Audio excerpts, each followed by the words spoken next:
Hello बच्चों, question given है which of the following overlapping is used for the formation of three centre two electron bond in chain polymer of BeMe2। ठीक है, BeMe2 के chain polymer में इसमें से कौन सा बॉन्ड फॉर्मेशन पॉसिबल है। ठीक है, तो पहले तो हम थ्री सेंटर टू इलेक्ट्रॉन की अगर हम बात करें तो थ्री सेंटर ये this is the number of electron and bonding this depend upon the number of electrons involve in the bridge formation. ठीक है, जितने number of electron bridge formation में बनते हैं, ठीक है, उस हिसाब से ब्रिज बॉन्डिंग डिसाइड करती है। तो अगर थ्री सेंटर टू इलेक्ट्रॉन की बात करें तो थ्री सेंटर टू इलेक्ट्रॉन का मतलब है three centre two electron bond, इसका मतलब है this kind of bridge bonding is common for members of boron family, right, and some alkaline earth metals like BeMg। ठीक है, ये होता है when bridged atom when bridged atom is electron deficient।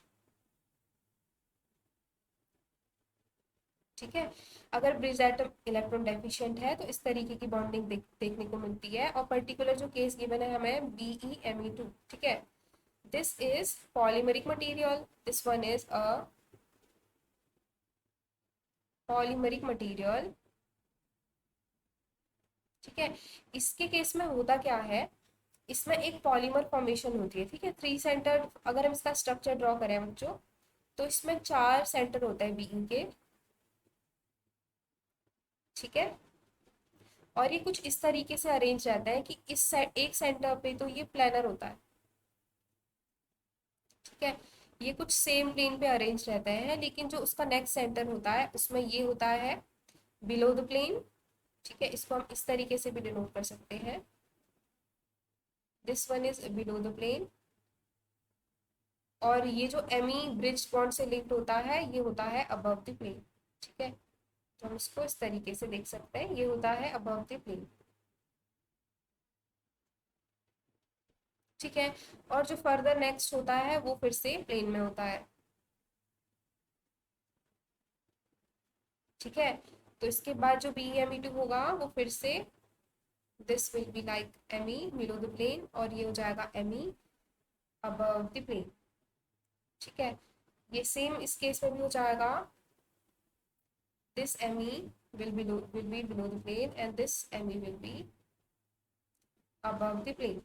ठीक है, इस तरीके का स्ट्रक्चर होता है। ठीक है, हम देख सकते हैं ये अबव, ये वाला बिलो और ये अबव है, और उसके बाद ये कुछ प्लेन में है।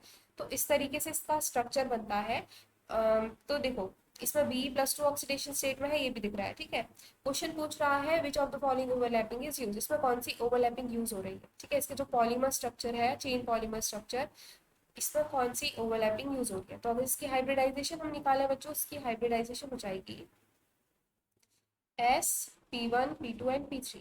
ठीक है, चार सिग्मा बॉन्ड प्रेजेंट है जिसको हम बोलेंगे sp3। सेम इसके लिए हो जाएगा, this is also sp3 hybridized, right, this one is also sp3 hybridized. तो इस तरीके से sp3 हाइब्रिडाइजेशन हो रही है, उसकी लिंक प्रेजेंट है। तो अगर हम अपने ऑप्शंस में देखें, हमारा ऑप्शन डी बोल रहा है sp3 फॉर्मेशन है इसमें। ठीक है, sp इस तरीके की ओवरलैपिंग यूज हो रही है, तो हमारा आंसर हो जाएगा ऑप्शन डी। ठीक है, I hope you understood well, thank you बच्चों।